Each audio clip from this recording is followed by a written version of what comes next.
Hello बच्चों, मेरे YouTube channel में फिर से आपका एक बार स्वागत है।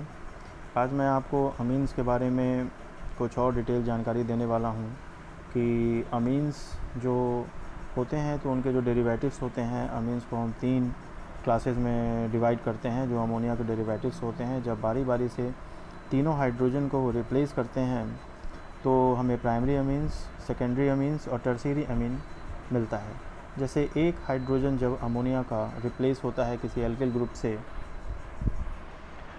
तो उस समय प्राइमरी अमीन्स बनता है और जिसका फार्मूला RnH2 होता है।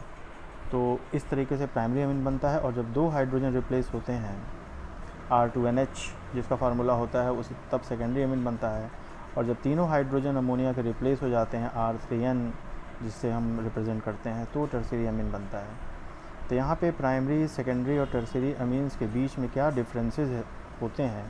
जैसे कोई न्यूक्लियोफाइल अगर अटैक करेगा अमीन्स पे तो किसकी रिएक्टिविटी उसके प्रति ज़्यादा होगी,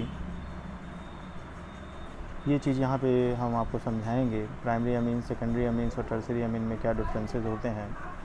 सबसे पहले तो आपको मैंने बताया इसके डेफिनेशन में ही कि जब एक हाइड्रोजन रिप्लेस होता है तो प्राइमरी अमीन, 2 हाइड्रोजन रिप्लेस होते हैं अमोनिया से तो सेकेंडरी, और 3 हाइड्रोजन रिप्लेस होते हैं तो टर्शियरी अमीन्स का निर्माण होता है। इसे हम 1 डिग्री, 2 डिग्री और 3 डिग्री अमीन भी कहते हैं।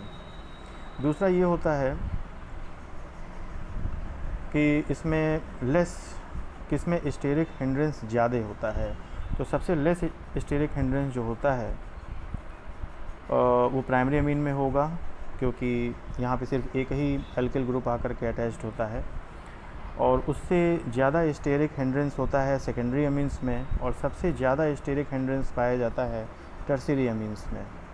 दूसरी बात आती है इसमें कि कौन सा अमीन ज़्यादा बेसिक होता है, मतलब जो लोन पेयर होता है नाइट्रोजन पे वो ईज़िली अवेलेबल होगा तो उसे हम ज़्यादा बेसिक कहेंगे।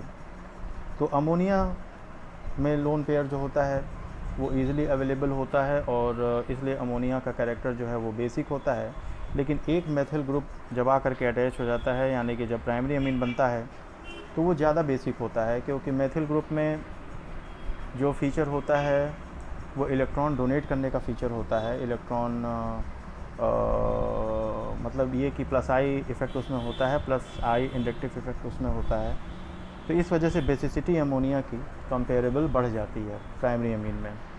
प्राइमरी अमीन से भी ज़्यादा बेसिक होता है सेकेंडरी अमीन, क्योंकि उसमें 2 मेथिल ग्रुप आकर के अटैच हो गया है। इस वजह से वहाँ पे इलेक्ट्रॉन ज़्यादा ईज़िली अवेलेबल होगा। जो लोन पेयर इलेक्ट्रॉन होता है नाइट्रोजन पे वो ईज़िली अवेलेबल होगा अगर कोई इलेक्ट्रोफाइल आकर के अटैक कर रहा है तो। और इससे भी ज़्यादा 3 डिग्री अमीन जो होता है वो बेसिक होता है। तो ये चीज़ आप कंपेरेबल बेसिसिटी जो होती है प्राइमरी, सेकेंडरी और टर्शियरी अमीन्स में, ये हमने आपको बताया। और इसके नॉमेनक्लेचर के बारे में भी कुछ बातें हमने आपको पिछले वीडियो में बताई थी अमीन्स के बारे में। इससे कुछ रिलेटेड क्वेश्चंस भी हमने आपसे डिस्कस किए थे। तो अमीन्स के बारे में कुछ और भी ज़रूरी जो जानकारियां हैं वो मैं आपसे फिर शेयर करूंगा अपने अगले वीडियो में। तब तक आप लोग पढ़ते रहिए और खुश रहिए।